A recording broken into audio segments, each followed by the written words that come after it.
День добрый, панове! Мястэчка Даўгінава, Вілейскі район, Мінская вобласць, Рэспубліка Беларусь.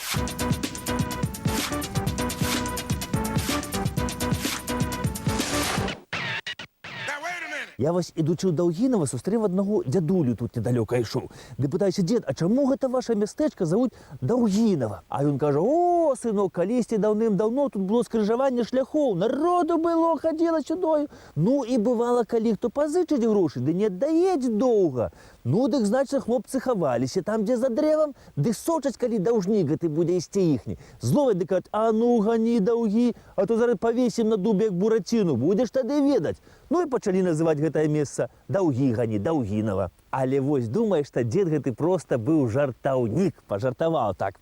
Таму што вёсак з такой назовай у нас на Беларусі некалькі, нават ёсць возера Доўгае. Мусіць, гэтая вёска цягнулася ўздоўж дарогі, таму і так і назвалі Даўгінава.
А вось іншыя людзі кажуць, што гэтае мястэчка мае сваю назову ад імя Доўгі. І гэта яшчэ язычаскае імя. І што калісьці нашы продкі давалі такія імёны там: Доўгі, Кароткі, Шырокі, Тоўсты. Вось, мусіць, нейкі Доўгі тут калісьці жыў, ад гэтага імя і пайшла назова. А вось мясцовыя жыхары мне казалі, што іхняе мястэчка калісьці называлася не Даўгінава, а Даўгінавічы. І што заснаваў гэтае паселішча віленскі ваявода Ян Доўгірд. Вось ад яго імя і пайшла назова. А правіў ён у 1440 годзе. Так што, панове, мястэчку Даўгінава ўжо аж 567 гадоў. Але людзі, панове, тут пасяліліся яшчэ даўным-даўно, сотні гадоў таму назад. Таму што побач з Даўгінава знаходзіцца гарадзішча. І вось археолагі, пакапаўшыся ў гэтым гарадзішчы і знайшоўшы там нейкія рэчы, прыйшлі да высновы, што тут, у гэтых мясцінах, жылі людзі банцараўскай культуры. Энцыклапедычная даведка «Банцараўская культура». Археалагічная культура плямён, якія ў 6-8 стагоддзях жылі ў верхнім Падняпроўі, верхнім Панямонні, верхнім і сярэднім Падзвінні. Назву атрымала ад гарадзішча Банцараўшчына пад Мінскам. Насельніцтва займалася земляробствам, жывёлагадоўляй. Паляванне і рыбалоўства мелі дапаможны характар. Былі развіты здабыча і апрацоўка жалеза, бронзаліцейная вытворчасць, ганчарства, апрацоўка дрэва і косці. Асноўным тыпам пасялення былі адкрытыя селішчы, якія размяшчаліся на ўзвышшах у поймах рэк. Жытлы будаваліся наземныя і паўземлянкавыя. Шматкамерная планіроўка жытлаў сведчыла пра захаванне родавых адносінаў. Даследчыкі лічаць, што банцараўская культура належала балтам. І вось з тых старажытных часоў, панове, аж да недзе сярэдзіны мінулага стагоддзя у Даўгінава знаходзіўся яшчэ адзін вельмі старажытны помнік. Гэта каменны даўгінаўскі крыж. Хаця гэты крыж даўгінаўскі больш нагадвае чалавека з раскінутымі ў шыркі рукамі.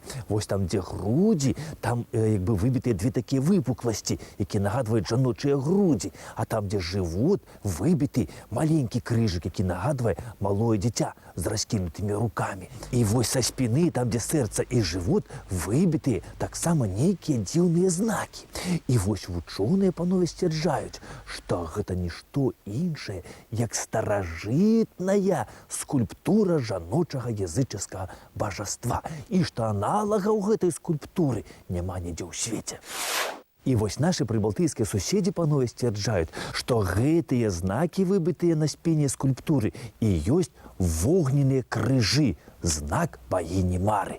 А вось гэта сама скульптура, гэта і ёсць ідал языческі багіні Мары. І што калісьці вось да гэта ідала падыходзілі маладыя, і лічыла, што багіня Мара злучала іхнія рукі, руку жаніха і нявесты. Багіня Мара лічыцца, што яна ўваходзіць у лік самых старажытных індаеўрапейскіх багоў. Лічылася, што багіня Мара садзейнічала працягу роду, а яшчэ налічылася заступніцаю жанчын. І вось у мінулым стагоддзі, недзе ў сярэдзіне, гэты крыж Даўгінава ўзялі і вывезлі ў мінскі музей валуноў. Там, кажуць, ён знаходзіцца і сёння. Але вось даўгінаўцы кажуць, што яны абавязкова гэты крыж вернуць назад у Даўгінава. Яны кажуць, не дарэмна ж колішнія людзі яго тут паставілі.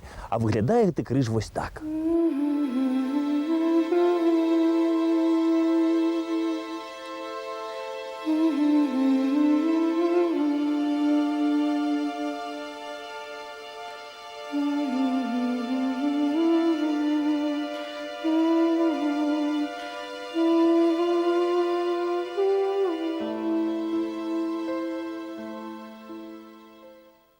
Калі на нашу зямлю прыйшло хрысціянства, то да гэтаму крыжу пакланяліся і хрысціяне, лічылі яго святым.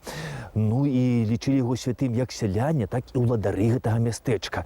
І ваявода Віленскі Ян Доўгірд, і наступны ўладар Івашка Маневідавіч, і трокскі ваявода Богдан Саковіч, якому Даўгінава належала ў 16 стагоддзі. А ў сярэдзіне 16 стагоддзя вось да гэтага крыжа нават падыходзіў і сам кароль Рэчы Паспалітай Стэфан Баторый.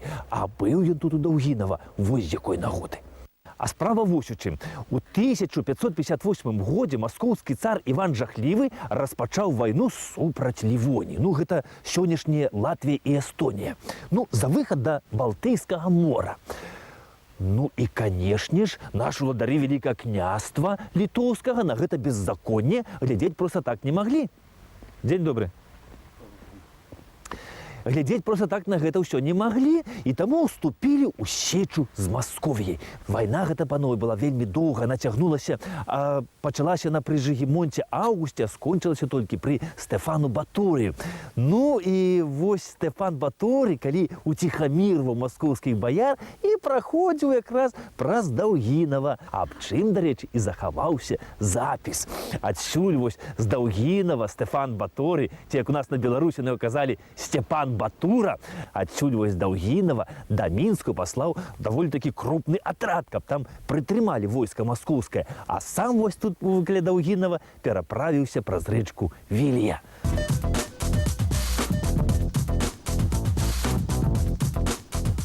Расказваю, што Стэфану Баторый тут вельмі спадабалася ў Даўгінава. Кажуць, ён усё хадзіў ля рэчкі ды ахаў.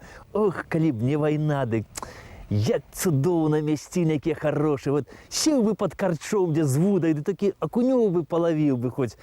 Эх, кажуць, нават падазваў бы ў Хаткевічаў да сябе, якія на той час уладарылі вось тут у Даўгінава, кажа: хлопцы, вось калі пасля вайны я пад'еду ў Даўгінава да вас, дык можа на рыбалку б разам схадзілі, як можа мясціны тут пакажаце.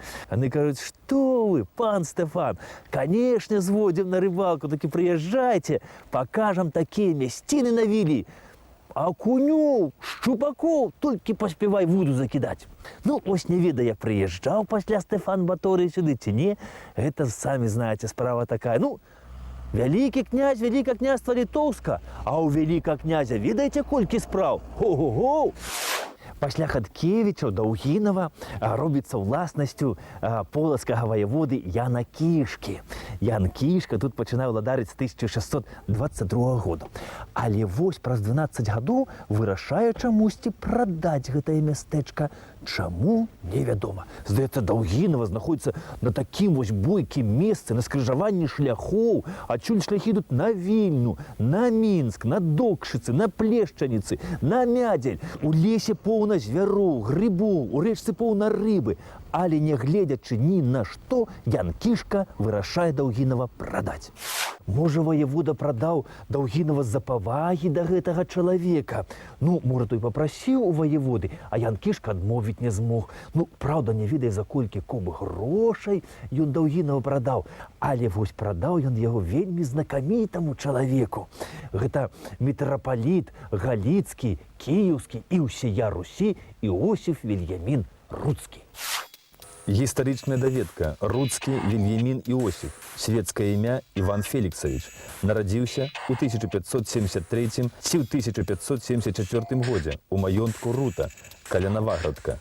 Дзеяч уніяцкай царквы, пісьменнік, са шляхецкай сям'і герба-вуж, хрышчоны па праваслаўным абраду.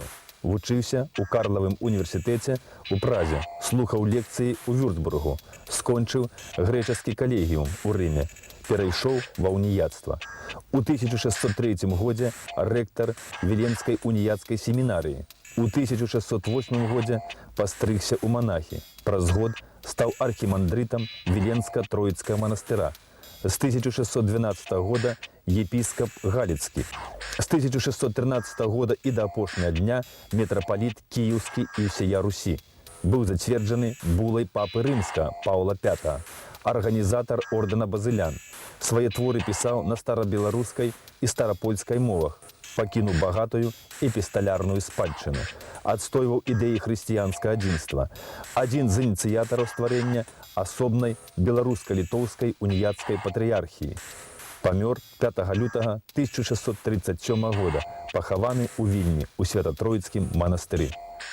Іосіф Руцкі гэта быў апостал веры, гэта быў патрыёт свайго краю і хацеў, каб усе хрысціяне аб'ядналіся.